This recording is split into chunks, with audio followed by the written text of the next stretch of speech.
Dear students, आज का हमारा टॉपिक है ऑसिलेटोरिया। ऑसिलेटोरिया की क्लासिफिकेशन, अक्रेंस, स्ट्रक्चर और रिप्रोडक्शन के बारे में हम जानेंगे। साइंटिफिक क्लासिफिकेशन के अकॉर्डिंग ऑसिलेटोरिया को बैक्टीरिया डोमेन में रखा गया है। फाइलम साइनोबैक्टीरिया, ऑर्डर ऑसिलेटोरियल्स और जीनस है ऑसिलेटोरिया। ये ऑसिलेटोरिया कहाँ कहाँ मिलता है? ऑसिलेटोरिया एक फिलामेंटस जीनस है और उसकी 100 से अधिक स्पीसीज ज्ञात हैं। इसका ओसिलेटोरिया नाम क्यों पड़ा? ओसिलेटोरिया नाम इसके ओसिलेशन मूवमेंट की वजह से पड़ा। ओसिलेटोरिया की जो फिलामेंटस कॉलोनी है वो सनलाइट के सोर्स की तरफ एक साथ गमन करती है, आगे पीछे मूवमेंट करते हुए। जो घड़ी का पेंडुलम होता है उसकी तरह दोलनी गति करते हुए ये लाइट सोर्स की तरफ बढ़ते हैं, इसलिए इसका नाम ऑसिलेटोरिया पड़ा। Thus, the whole mass is reoriented to its light source. It is very common in moist places rich in decay organic material. जहाँ rich decay organic material होता है उसकी तरफ ये moist places में common होता है, ऐसा एक साथ गति करते हैं। It is commonly found in water like streams, roadside ditches, drains and sewers. जो ड्रेन, सीवर्स या रोड साइड डिचेज होते हैं उनकी तरफ ये एक साथ ऐसे गति करते हैं। It is mainly blue green और ब्राउन ग्रीन, या तो ये ब्लू ग्रीन होते हैं या ब्राउन ग्रीन होते हैं।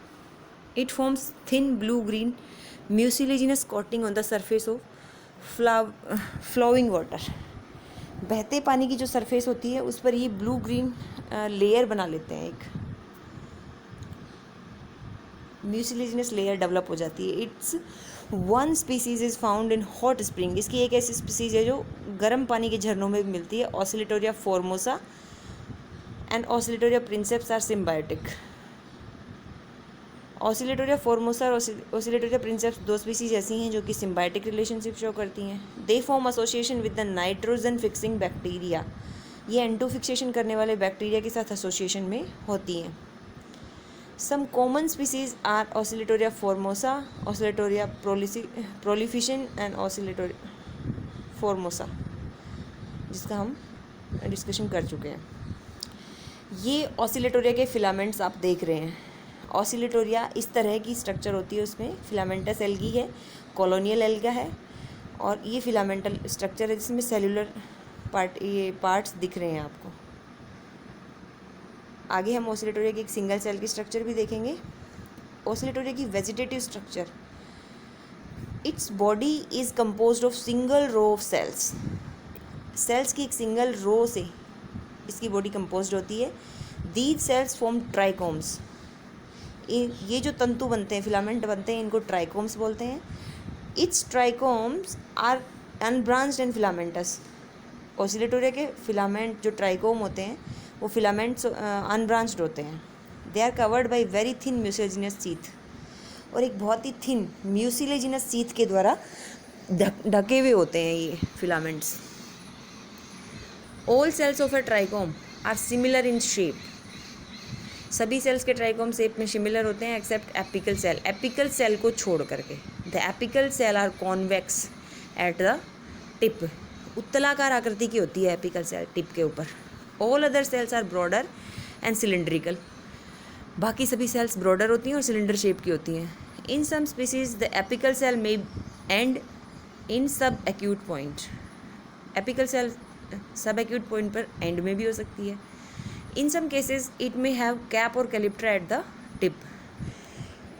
एपिकल सेल के टिप पर कैप या कैलिप्ट्रा लगा हुआ होता है। Some species have narrow trichomes. They have cylindrical cells with their length equal or greater than the breadth. कि इनकी लेंथ या तो लंबाई चौड़ाई बराबर होती है या फिर लेंथ ज़्यादा होती है इन कंपैरिजन टू विड्थ।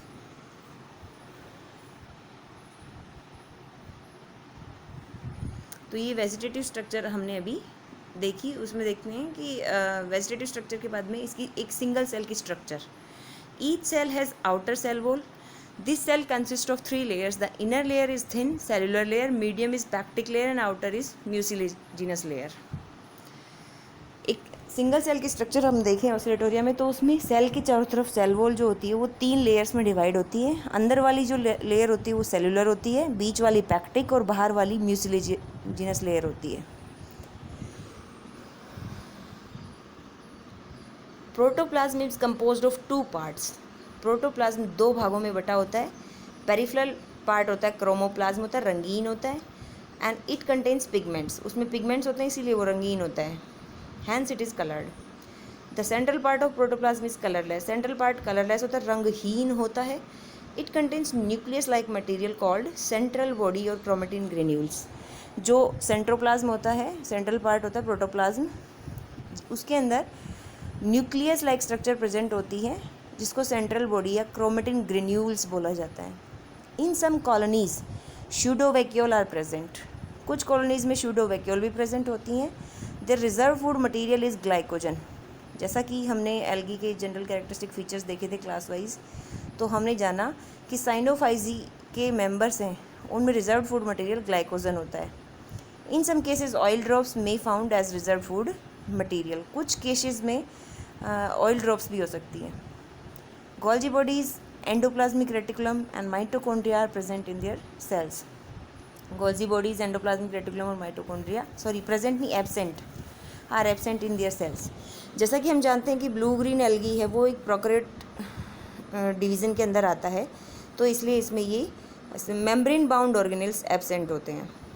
अब हम देख रहे हैं एक सिंगल सेल स्ट्रक्चर ऑसिलेटोरिया की, जिसमें सेंट्रोप्लाज्म और क्रोमोप्लाज्म 2 हिस्सों में साइटोप्लाज्म डिवाइडेड है। सेंट्रोप्लाज्म के अंदर न्यूक्लियस प्रेजेंट होता है, क्रोमोप्लाज्म में पिगमेंट्स प्रेजेंट होते हैं। अब हम बात करते हैं ऑसिलेटोरिया में रिप्रोडक्शन की। Asexual and sexual reproduction is absent in Oscillatoria. लैंगिक और अलैंगिक जनन ऑसिलेटोरिया में पूर्णतया एब्सेंट होते हैं, अनुपस्थित होते हैं। Oscillatoria reproduces by fragmentation. विखंडन के द्वारा ऑसिलेटोरिया रिप्रोड्यूस करता है। Oscillatoria forms long filaments of cells which can break into fragments called hormogonia. Oscillatoria का जो लंबा फिलामेंट है वो छोटे छोटे खंडों में टूट जाता है। एक छोटे खंड को हॉर्मोगोनिया बोलते हैं। And the hormogonia can grow into a new longer filament. एक नए फिलामेंट में बदल जाता है। जो ये छोटा टुकड़ा है हॉर्मोगोनिया वो ग्रो करके एक लंबा फिलामेंट बना लेता है, एक पूरी ऑसिलेटोरिया का फिलामेंट बनाता है। Breaks in the filament usually occur when with dead cells necridia are present. जो पूरा फिलामेंट होता है ऑसिलेटोरिया का उसमें कहीं कहीं पर नेक्रोसिस हो जाता है, विगलन होने की वजह से नेक्रिडिया प्रेजेंट होते हैं, वहीं से वो टूट जाता है और हॉर्मोगोनिया बनाता है। In some cases hormogones form separating discs at breaking points. ये हॉर्मोगोन्स सेपरेटिंग डिस्क बनाते हैं जहाँ से वो टूटना होता है। एक्सीडेंटल फ्रेगमेंटेशन ऑल्सो occurs इन ऑसिलेटोरिया। एक्सीडेंटली भी ऑसिलेटोरिया के फ्रेगमेंट टूट जाते हैं और नया फ्रेगमेंट डेवलप कर लेते हैं। In this case trichomes may break into many fragments, each fragment develop into new filament, और नया फिलामेंट डेवलप करके एक नई कॉलोनी बन जाती है। ये विखंडन के द्वारा हॉर्मोगोनिया का डायग्राम आप देख रहे हैं। तो हॉर्मोगोनिया ऑसिलेटोरिया में सिर्फ हॉर्मोगोनिया के थ्रू, वेजिटेटिव रिप्रोडक्शन के थ्रू ही रिप्रोड्यूस करते हैं। एसेक्सुअल और सेक्सुअल रिप्रोडक्शन टोटली एब्सेंट होता है। तो ये हमने ऑसिलेटोरिया का पूरा लाइफ साइकिल देखा। अगली क्लास में हम नोस्टॉक की स्टडी करेंगे।